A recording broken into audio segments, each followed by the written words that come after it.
Halo, selamat pagi pemirsa. Program New Screen Morning kembali menemani Anda, menyampaikan berbagai informasi ekonomi dan bisnis dari dalam negeri. Dan selain dua informasi utama tadi, sejumlah informasi ekonomi dan bisnis lainnya akan kami hadirkan. Bersama saya, Mangi Vera Chong, inilah New Screen Morning selengkapnya.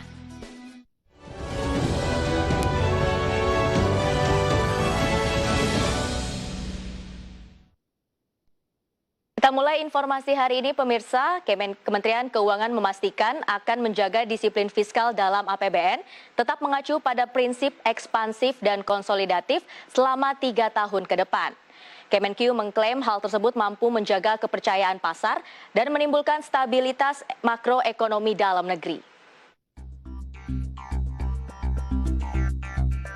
Kementerian Keuangan memastikan akan menjaga disiplin fiskal dalam APBN, tetap mengacu pada prinsip ekspansif konsolidatif selama 3 tahun ke depan. Kepala Badan Kebijakan Fiskal Kemenq Febrio Nathan Kajaribu menjelaskan, disiplin fiskal ini mampu menjaga kepercayaan pasar dan menimbulkan stabilitas makro. Karena di masa pandemi ini pemerintah mau tidak mau harus melebarkan defisit menjadi 6,34% di 2020 dan 5,7% di 2021 untuk menjaga ekonomi. Dengan skema bertahap dalam mengendalikan defisit menjadi 3% dalam 3 tahun ke depan, diharapkan kepercayaan pasar global untuk memegang surat utang negara tetap positif. Positif bagi stabilitas makro kita, pemerintah komitmen untuk selama 3 tahun, jadi di 2023 nanti defisitnya harus kembali ke bawah 3% lagi. Nah, ini memberikan guidance bagi market, ini memberikan guidance bagi pemegang surat utang negara kita, bahwa pemerintah melakukan extraordinary measure ini di tahun 2020 dan juga di 2021 dan 2022, tapi tetap dengan komitmen 2023 kita harus kembali ke disiplin itu lagi. Febrio juga memastikan defisit yang besar selama 2020 dan 2021 tetap akan dialokasikan bagi upaya penanganan pandemi dan pemulihan ekonomi, sehingga menjaga stabilitas makro dengan defisit yang lebar menjadi salah satu cara untuk kembali memulihkan ekonomi. Dari Jakarta, Rajo Patmo, IDX Channel. Kita beralih ke informasi berikutnya, pemirsa, di mana Jaksa Agung sebut ada 7 nama calon tersangka dalam kasus dugaan tindak pidana korupsi PT Asabri Persero di periode 2012 sampai dengan 2019. Jumlah tersebut juga diakui masih bisa bertambah mengingat proses penyidikan sedang berlangsung.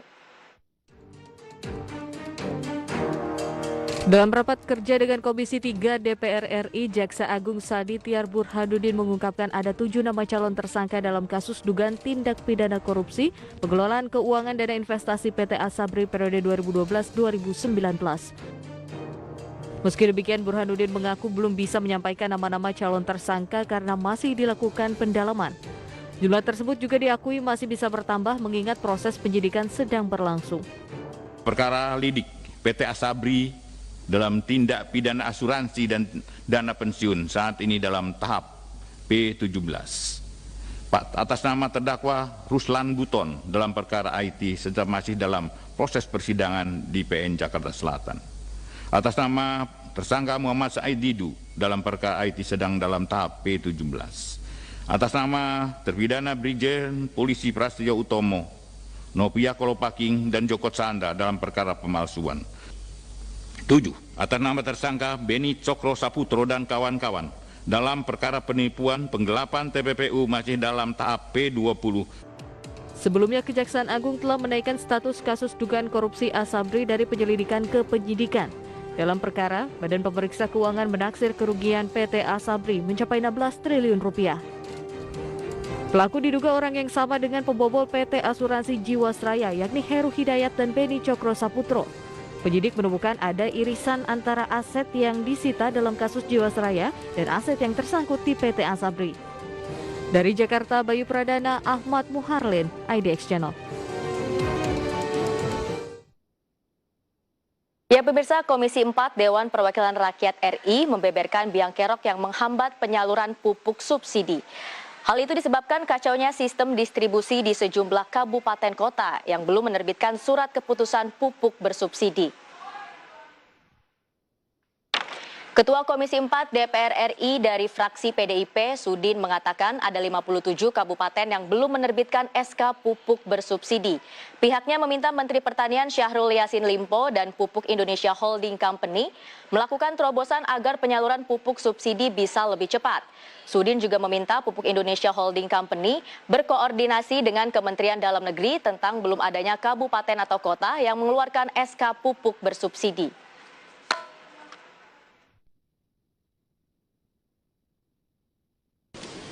Totalnya 57 ini mengeluarkan SK.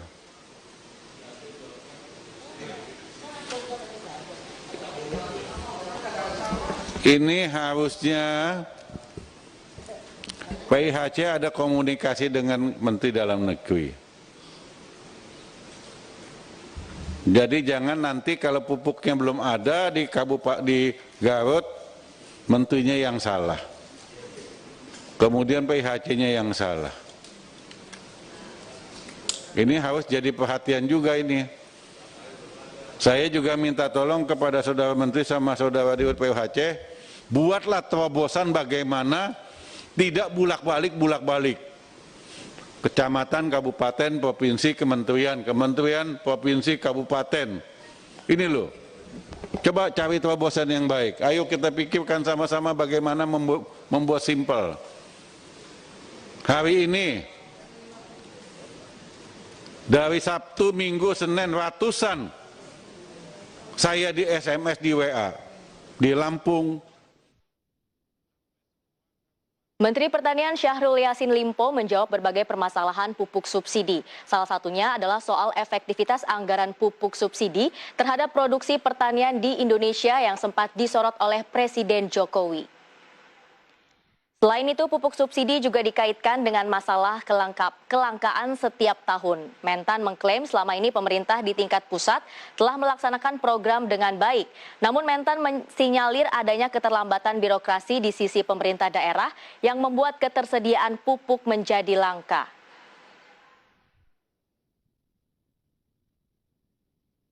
Apa yang jadi harapan. Tetapi ingin saya jelaskan bahwa perusahaan pupuk yang ada itu ada lini 1, lini 2, lini 3, lini 4, dan lini 5. Lebih banyak lini 1, lini 2 itu dibawa kendali dan koordinasi pengawasan arahan menteri. Lini 2 dan lini 3 itu biasanya gubernur. Lini 3 ke 4 itu adalah bupati. Dan sekarang seperti yang sekarang disampaikan tadi bahwa ada bupati yang belum meng-SK-kan penjabaran ke lini 5. Nah ini persoalan-persoalan dinamika lapangan yang saya rasa memang ada. Dan Pemirsa, Indef menilai pembentukan LPI sangat dibutuhkan untuk mendanai proyek pembangunan infrastruktur. Informasinya usai jeda berikut.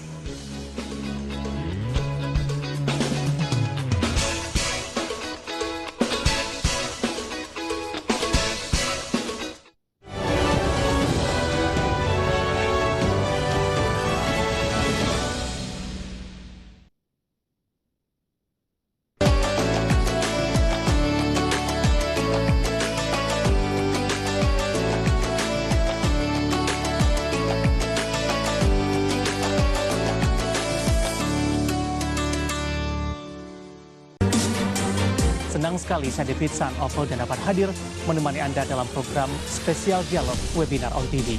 Setiap minggunya kita akan membahas tema-tema yang sangat menarik. Apa kabar ibu-ibu sekalian? Alhamdulillah baik. Salah satu ambisi daripada Kementerian Koperasi dan UMKM bersama Spesco adalah koperasi keren, baru, digital gitu kan, yang kita bisa IT.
Terima kasih Anda masih bersama kami di News Screen Morning. Pemirsa, pemerintah optimis melalui Lembaga Pengelola Investasi atau LPI, investor besar di dunia akan tertarik mengikuti berbagai potensi investasi di dalam negeri. Adapun pemerintah menargetkan pendanaan LPI mencapai 20 miliar dolar Amerika atau sekitar 280 triliun rupiah. Pemerintah memastikan target pendanaan lembaga pengelola investasi setelah berdiri mencapai 20 miliar dolar Amerika atau setara dengan 280 triliun rupiah. Menko Perekonomian Erlangga Hartarto menjelaskan setidaknya akan ada dua jenis konsep pendanaan dalam lembaga pengelola investasi Indonesia, melalui Master Fund dan Thematic Fund yang sektornya dibagi sesuai bidang. Maka pemerintah melalui LPI yakin investor besar di dunia akan tertarik mengikuti berbagai potensi investasi di dalam negeri. Saat ini pemerintah setidaknya mendapat komitmen dari dua negara yang siap mengguyur dana di SWF Indonesia. Dua negara tersebut ialah Jepang melalui Japan Bank for International Cooperation dan Amerika Serikat melalui International Development Finance Corporation. Kita sudah mendapatkan letter of interest dari US, dari GBIC, dan juga dari ADIA, dari United Arab Emirates, dan diharapkan Bapak Presiden menargetkan bisa dihimpun dana awal sebesar 20 miliar US dollar. Nah, kalau kita banding beberapa negara Asia Tenggara, GIC sudah mempunyai 453 miliar, kemudian Temasek 417. Sementara itu pemerintah akan membentuk SWF dengan modal awal 75 triliun rupiah. Sebanyak 15 triliun disetor dalam bentuk dana segar, sedangkan sisanya dalam bentuk aset saham hingga piutang badan usaha milik negara. Jakarta, Raharjo Patmo, ADX Channel. Selanjutnya pemirsa, Menteri Keuangan memastikan tata kelola dalam pembentukan Lembaga Pengelola Investasi atau LPI menjadi faktor utama yang harus diperhatikan untuk menghindari potensi kerugian dalam investasi LPI ke depannya. Pemerintah menegaskan masih mencari model tata kelola bisnis yang tepat agar fungsi LPI tidak menimbulkan potensi kerugian yang besar. Lembaga Pengelola Investasi atau LPI yang sedang dibangun pemerintah diharapkan memiliki tata kelola yang lebih baik dibandingkan lembaga pemerintah lainnya. Menteri Keuangan Sri Mulyani Indrawati menyebutkan pihaknya menyiapkan framework yang tepat bagi LPI supaya tidak memiliki risiko kerugian yang tinggi ke depannya. Selain menyinggung kualitas sumber daya manusia LPI, Menteri Keuangan juga tengah memastikan lembaga pengelola investasi memiliki modal bisnis yang baik, di mana sebagai equity fund, nantinya LPI harus ikut menyertakan pendanaan. Mengenai LPI yang memang saat ini ada memiliki NPL yang cukup tinggi, memang saya lihat stock taking kelemahannya ada di mana. Sekali lagi, ya persoalannya waktu itu SDM, yaitu kualifikasi dari eksekutifnya, dan juga dari sisi tata kelola yang terus terang sebagai lembaga sui generis memang perlu memiliki perhatian yang ekstra. Selanjutnya pemerintah akan secara bertahap tahun 2021 ini LPI targetkan akan mendapatkan modal hingga 75 triliun rupiah yang berasal dari berbagai sumber. Pemerintah berharap pendanaan yang dilakukan lembaga pengelola investasi harus memiliki kualitas yang baik dan tata kelola yang berorientasi pada amanat undang-undang. Dari Jakarta, Raharjo Patmo, ADX Channel. Ya pemirsa, pengamat ekonomi Indef angkat bicara mengenai pembentukan Lembaga Pengelola Investasi atau LPI. Di mana Wakil Direktur Indef Eko Listianto memandang pembentukan LPI sangat dibutuhkan untuk mendanai berbagai macam proyek pembangunan infrastruktur yang tengah pemerintah gencarkan. Meski demikian, Eko menilai pembentukan LPI ini harus dilakukan dengan hati-hati, mengingat tidak sedikit negara yang gagal dalam menerapkan lembaga seperti LPI. Dibutuhkan transparansi dalam pelaksanaan menarik investasi dari luar negeri. Tak hanya itu, selain berupaya meningkatkan likuiditas investasi, namun dibutuhkan juga penerapan biaya investasi yang terjangkau agar investasi di Indonesia memiliki daya saing dengan negara lain. Terkait dengan pembentukan lembaga pengelola investasi, menurut saya memang benar bahwa Indonesia itu memerlukan investasi yang besar begitu untuk mendanai berbagai macam pembangunan yang dilakukan begitu, tetapi di sisi lain kita juga melihat bahwa tidak semua bentuk lembaga pengelola investasi di negara. Ya pemirsa, Presiden Joko Widodo meminta pemerintah daerah untuk gencar menggait investor. Pasalnya pemerintah tengah gencar membangun infrastruktur yang dapat menjadi keunggulan untuk menarik investor. Presiden Joko Widodo meminta pemerintah daerah untuk gencar menggait investor. Hal tersebut mengingat telah dibangun infrastruktur yang dapat menjadi keunggulan untuk menarik investor. Salah satunya adalah jalan tol Trans Sumatera yang akan membuat biaya logistik lebih efisien. Seperti diketahui saat ini tol Trans Sumatera telah menghubungkan Bakauni hingga Palembang. Lokasi Sumatera yang dekat dengan Pulau Jawa juga akan menjadi daya tarik bagi investor. Selain itu, ketersediaan lahan juga masih cukup luas untuk digunakan, termasuk juga daya saing dalam tenaga kerja yang masih sangat besar. Selain itu, biaya tenaga kerja di Sumatera pun dinilai masih kompetitif bagi industri. Saya minta kepada pemerintah daerah, baik provinsi, kabupaten maupun kota, untuk lebih agresif menawarkan potensi-potensi yang ada di daerahnya dan menjadikan infrastruktur ini sebagai sebuah keunggulan, meningkatkan daya tarik dan daya tawar kepada para investor agar mengembangkan investasi di Provinsi Sumatera Selatan. Presiden berharap adanya infrastruktur akan mampu membuka lapangan kerja di daerah sehingga tujuan dari infrastruktur untuk pemerataan dapat terwujud. Dari Sumatera Selatan, Tim Liputan, IDX Channel. Pemirsa, jangan kemana-mana karena sesaat lagi News Screen Morning akan segera kembali dengan informasi BEI kembali merombak konstituen indeks saham berkapitalisasi paling besar, Liquid LQ45.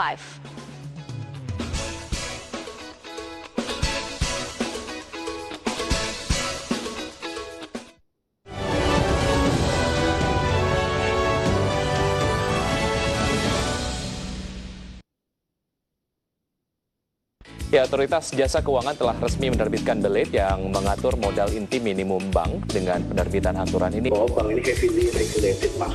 Jadi bank itu nggak bisa pindah tangan begitu saja, harus approval oleh OJK. Menteri Keuangan Sri Mulyani Indrawati mengatakan bahwa industri keuangan syariah tumbuh mengesankan. Di masa pandemi ini kita masih bisa bertahan dan bahkan menunjukkan kinerja yang sangat baik.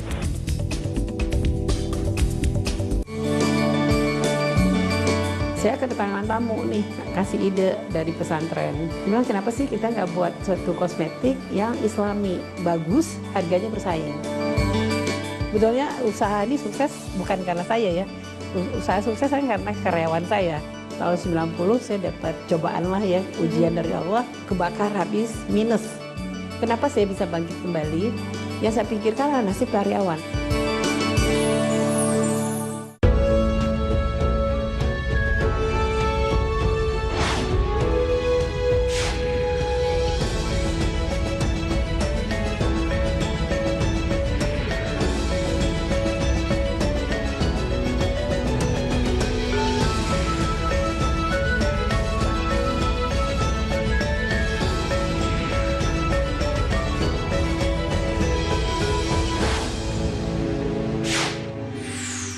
Kementerian Pariwisata dan Ekonomi Kreatif telah menyiapkan 3 program yang menjadi langkah awal untuk membangkitkan pariwisata di tahun 2021. Pemerintah menegaskan bahwa di awal tahun 2021 ini tetap fokus pada aspek kesehatan masyarakat. Kita melihat bahwa tren positif itu terjadi karena pertumbuhan kuartal ke kuartal itu sudah di 5,05%. Pemerintah memastikan akan mengubah bantuan sosial di wilayah Jabodetabek dari skema bantuan sembako menjadi bantuan langsung tunai.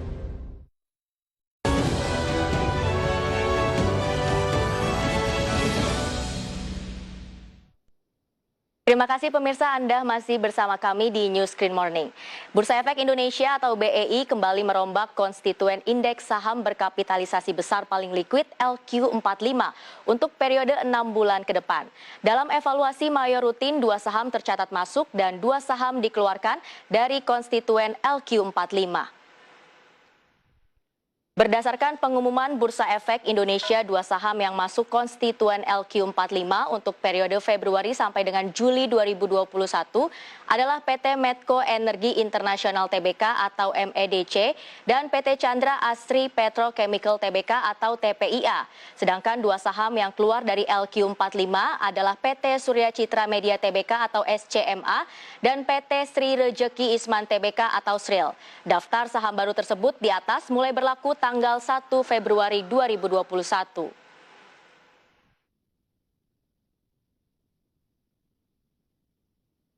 Dan pemirsa, berikut daftar saham penghuni LQ45 untuk periode Februari sampai dengan Juli 2021 berdasarkan pengumuman BEI dan semoga bisa menjadi salah satu referensi untuk Anda.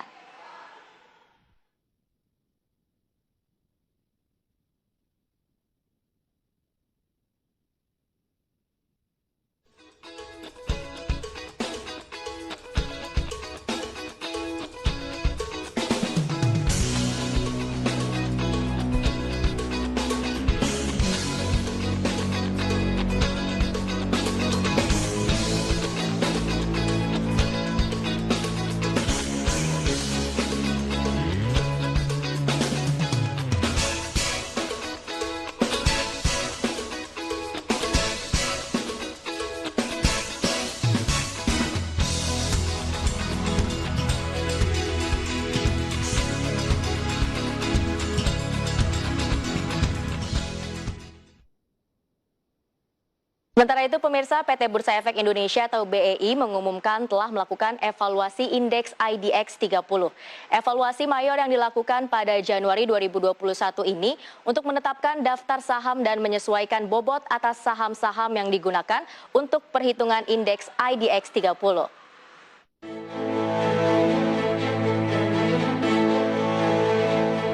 Mengutip pengumuman BEI, ada 4 saham yang terdepak dari jajaran indeks IDX 30, yaitu PT S Hardware Indonesia Tbk atau ACES, PT Era Jaya Swasembada Tbk atau ERA, PT Vale Indonesia Tbk atau INCO, dan PT Japfa Comfit Indonesia Tbk atau Japfa. Sementara itu ada 4 saham yang masuk dalam perhitungan indeks IDX 30, diantaranya PT Merdeka Copper Gold Tbk atau MDKA, PT Pakuan Jati Tbk atau PEWON, PT Tower Bersama Infrastruktur Tbk atau TEBIK, dan PT Pabrik Kertas Ciwi Kimia Tbk atau TEKIM. Sekedar informasi, IDX 30 merupakan indeks yang mengukur kinerja harga dari 30 saham yang memiliki likuiditas tinggi dan kapitalisasi pasar besar, serta didukung oleh fundamental perusahaan yang baik. Daftar saham yang masuk dan keluar perhitungan indeks IDX 30 itu berlaku pada periode perdagangan Februari hingga Juli 2021. Sementara jumlah saham yang digunakan untuk perhitungan indeks IDX 30 berlaku untuk periode perdagangan Februari hingga April 2021. Indeks IDX 30 mendapat review sebanyak 4 kali dalam 1 tahun, masing-masing 2 kali review mayor dan minor. Review mayor dilakukan setiap bulan Januari dan Juli untuk efektif di bulan Februari dan Agustus. Review mayor bertujuan mengevaluasi konstituen indeks dan bobot yang digunakan untuk perhitungan indeks. Sedangkan review minor dilakukan pada Mei dan November untuk mengevaluasi bobot indeks. Berbagai sumber IDX Channel. Dan pemirsa, untuk menambah referensi Anda dalam menghadapi perdagangan hari ini, kita akan lihat review penutupan perdagangan kemarin. Di mana IHSG pada perdagangan Selasa 26 Januari dibuka di level 6.260,80 dan pada penutupan sesi pertama IHSG ditutup di level 6.202,11 dan pada penutupan sesi kedua IHSG ditutup melemah 1,89% di level 6.140,17. Sementara itu kita lihat dari pergerakan sektoral pada penutupan perdagangan 26 Januari 2021 pemirsa, di mana sektor konstruksi melemah 2,90%, sedangkan sektor perkebunan juga melemah 2,70%. Dan untuk sektor konsumsi juga melemah 0,83% dan industri dasar juga melemah 0,52%. Dan berikut saham-saham top gainers berdasarkan kenaikan harga pada perdagangan sesi kedua Senin kemarin. BRI menguat 1,03% di level 7.375. Kemudian ada TBIG yang juga menguat 0,96% di level 2.100. Dan ada PTBA pemirsa yang juga menguat 2,22% di level 2.760. Kemudian yang terakhir ada MDKA yang juga menguat 2,89% di level 2.490. Dan yang terakhir pemirsa kita bisa saksikan bersama untuk saham-saham top losers di mana Antam melemah 6,97% di level 2.670. Kemudian ada BBKP yang juga melemah 2,75% di level 530. Kemudian ada BBRI yang juga melemah 2,72% di level 4.650. Dan yang terakhir pemirsa ada BRIS yang juga melemah 6,79% di level 3.020.